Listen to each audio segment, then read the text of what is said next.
Masaganang buhay at magandang araw po sa inyo lahat. Nandito po ako sa isa sa bahagi ng aking garden sa harap ng aking tanim na pipino. Ito po ng ating tanim na pipino. No?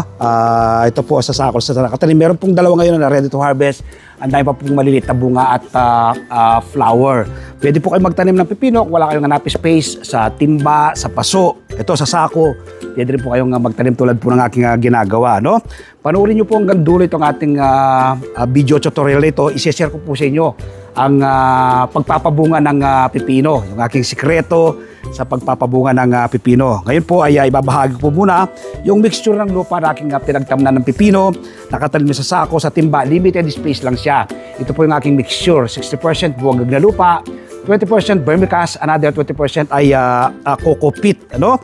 Yung seeds naman po na aking ginamit sa pagtatanim ng pipino, ito po, pwede po kayong bumili nito, ng Ramgo seeds. Kung wala po kayo makita ng Ramgo seeds, meron po kayong makita ng East West, certified seeds din po yan, East West seeds, o kaya naman po ay Farm Fresh. So meron po kayong makikita dyan sa SM Supermarket, sa Ace Hardware, sa Shopwise, at sa mga plant nursery. No? Bago ko po ibibigay yung ating sikreto, iso-short tour ko po kayo dito sa ating mga tanim na pipinong ito, na nakatanim lang sa timba at sako na meron na po mga bunga. So yan po sa ilalim, yan, ready to harvest na yan. No?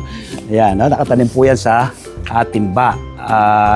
Scroll po natin papatas ang ating camera. Tingnan niyo po, bawat nodes po siya, meron siyang flower. So yan po yung mga flower. Yan. Yan po yung mga flower at meron na pong nakalitaw na mga bunga. Dito sa kabilang side, dito meron na tayong ma-harvest dito na dalawa eh. Ayan. So yan, ito na po yung nakatanim sa sako. No? Sa sako siya, yan po. No? Yan. Tapos ayan po yung isa pang pwedeng i-harvest. Tapos tingnan po yung mga flower niya. No? Ito po sa kabilang side, ayan din po. No? Ayan. Ating tanim na pipino. Sa taas, ang dami pong flower at bunga. So ito po ay nakatanim lang po sa sako rin. Ayan, sako. Ayan. So ito po yung aking simple tip sa inyo, no? O masasabi kong sekreto. Kaya napapabunga na po natin ng marami yung ating mga tanim na green leafy vegetable, balls, bearing trees. Dahil nagdidilig po ako ng binabad na balat ng saging. Lahat man po tayo kumakain ng saging, yung hindi po nakakalam, itinatapon po yung balat. So sana mula ngayong araw na mapanood ko, wag mo na pong itapon ng balat. Sa halip, ay kunin nyo po, ilagay nyo sa bote ng mineral water na may tubig.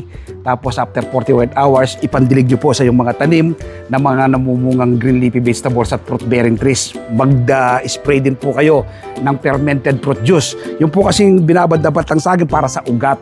Ano?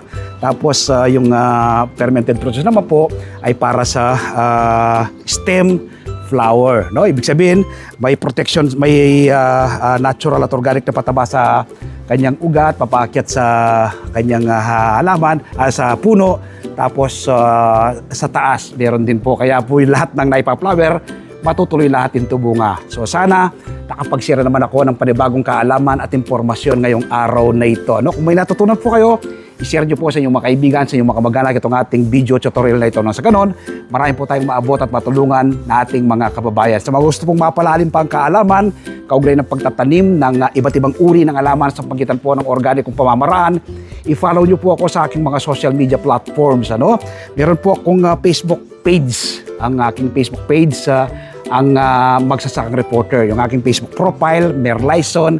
Sa YouTube, Magsasakang Reporter. Kapag araw ng Martes, meron po akong kopya, meron po akong column sa Filipino Star ngayon. Umaga po kayo ng kopya. Kapag araw naman po ng Linggo, manood po kayo ng aking TV show, Masaganang Buhay. Ako po yung host ng Masaganang Buhay. Napapanood po alas 7 hanggang alas 8 ng umaga sa 1PH Signal TV, Channel 1 ng TV5. Napapanood po sa RPTV, YouTube at Facebook. Happy farming po. Bye-bye. God bless.